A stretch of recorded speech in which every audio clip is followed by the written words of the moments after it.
Sejak kecil, aku merasa ada yang selalu memperhatikanku.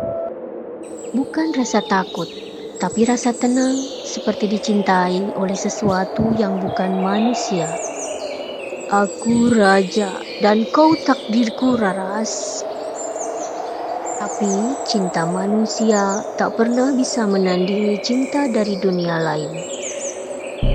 Ia cemburu dan ia memperingatkan.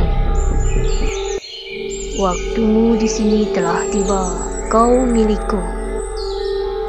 Tapi semua keindahan itu harus dibayar mahal.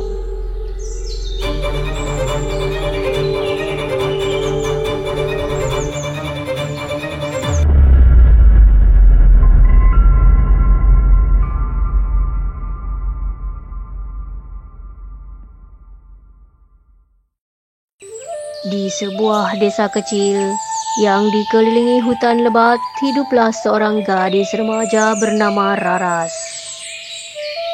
Rumahnya terletak di ujung kampung, bersebelahan langsung dengan hutan tua yang katanya angker. Tapi anehnya, sejak kecil Raras justru merasa tenang bila berada dekat hutan itu. Ia sering duduk di beranda belakang memandangi pepohonan seolah ada yang selalu mengawasinya dengan lembut dan penuh cinta. Sejak usia 7 tahun, Raras sering bermimpi aneh. Dalam mimpi itu, ia bermain di taman yang indah bersama seorang pria tampan. Lelaki itu sangat gagah, berwibawa dan penuh perhatian. Ia selalu memanggil Raras dengan suara lembut dan memanggil dirinya sebagai raja. Semakin dewasa, Raras makin sering bertemu sosok itu dalam mimpi. Mereka berbicara, berjalan di taman, bahkan terkadang hanya duduk berdua di bawah pohon sambil mendengar suara suring hutan yang misterius. Aku sudah menunggumu sejak kau masih kecil, Raras, bisik raja itu dalam salah satu mimpi. Raras tidak pernah merasa takut. Justru ia merasa sangat dicintai. Di dunia nyata, ia hanya gadis SMA biasa, namun di dunia mimpi, ia diperlakukan bagai putri kerajaan. Namun, di dunia nyata, ada seorang pemuda bernama Arga, ketua OSIS di sekolahnya. Arga menyukai Raras dan selalu berusaha melindunginya. Ia memberikan perhatian lebih, membawakan bekal, menawarkan tumpangan pulang.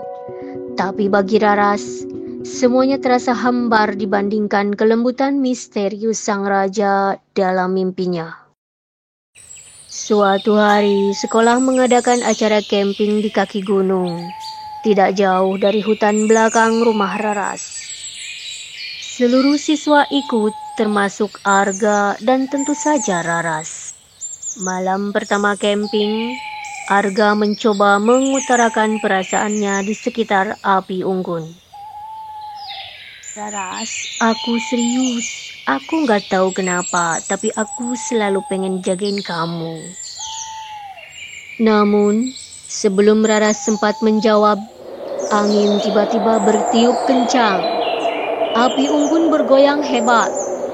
Langit yang sebelumnya cerah mendadak mendung, dan suara burung hantu terdengar nyaring dari balik pepohonan. Raras menggigil bukan karena dingin, tapi karena ia merasakannya. Dia datang. Malam itu, saat semua tertidur, sesuatu terjadi. Arga menghilang dari tenda. Teman-temannya panik. Guru-guru langsung menyebar untuk mencari. Setelah hampir 2 jam, Arga ditemukan dalam kondisi tubuh menggigil, terdampar di pinggir sungai, jauh dari area perkemahan. Ia sama sekali tak ingat bagaimana bisa berpindah tempat. Keesokan malamnya, Raras bermimpi kembali. Namun kali ini berbeda. Ia dibawa ke tempat yang luar biasa indah. Istana besar yang dikelilingi taman berisi bunga tak dikenal. Langitnya bercahaya ungu lembut dan angin berbau melati. Sang raja duduk di singgasananya, mengenakan pakaian kebesaran dan menatap Raras dengan sorot mata tajam namun penuh cinta. Aku cemburu, Raras. Aku tidak suka ada laki-laki lain yang menyentuhmu, ucapnya. Raras menunduk. Hatinya berdegup cepat. Aku ingin kau menjadi ratuku malam ini. Terimalah lamaranku. Dan Raras mengangguk. Setelah camping selesai dan semua siswa kembali ke rumah masing-masing, Raras makin sering melamun. Ia berubah menjadi pendiam, seolah pikirannya melayang jauh. Sampai suatu hari ia menghilang. Pagi itu ia pergi ke belakang rumah dan tak pernah kembali. Orang tuanya panik, polisi dilibatkan, warga mencarinya ke seluruh penjuru desa, namun tak ada jejak. 1 minggu kemudian, Raras tiba-tiba kembali. Ia muncul di depan rumah dengan wajah pucat, mata sayu namun senyum tersungging. Ia hanya bilang, "Aku dari istana." Orang tuanya bingung dan cemas. Raras mengatakan ia hanya pergi 1 jam, padahal 1 minggu telah berlalu. Di malam harinya, Raras kembali bermimpi. Tapi bukan mimpi, kali ini ia benar-benar dibawa kembali ke istana raja. Di sana, ia diperkenalkan kepada orang tua sang raja, siluman ular raksasa dengan mata emas menyala dan sisik yang berkilauan seperti permata. Anehnya, Raras tak merasa takut. Ia merasa seperti pulang. Istana itu berada di tengah kerajaan ular, dengan ribuan siluman ular dari berbagai bentuk dan ukuran menyambutnya dengan penghormatan. Raras disiapkan sebagai ratu. Gaun putih disiapkan, mahkota dari batu giok dipasang di kepalanya. Hari pernikahan pun tiba. Namun, saat ritual pernikahan dimulai, dunia nyata berguncang. Orang tua Raras mendatangi paranormal, kiai, dukun, siapapun yang bisa menolong. Tapi semua tak sanggup menembus dunia gaib tempat Raras dibawa.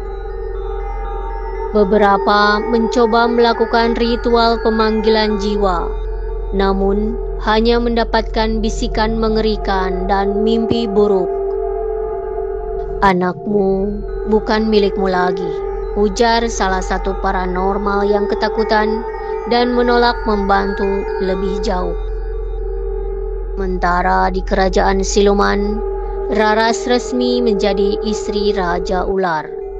Tapi hari-hari indah itu perlahan berubah. Ia mulai menyadari bahwa taman yang indah menyembunyikan kegelapan. Di balik air mancur berkilauan, ada ular-ular raksasa yang menggeliat dan berbisik dengan suara manusia.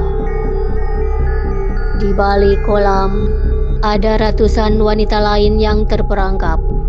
Mereka juga dulunya pengantin.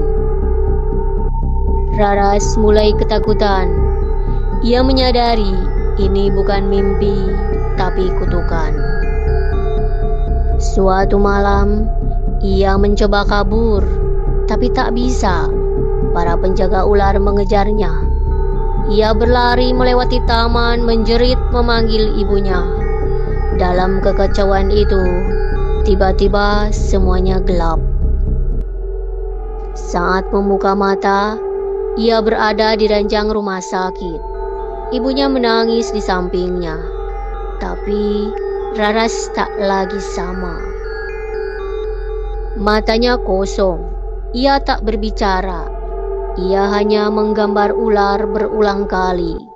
Kadang tertawa sendiri, kadang menjerit dan berlari ke belakang rumah. Orang-orang menyebutnya gila.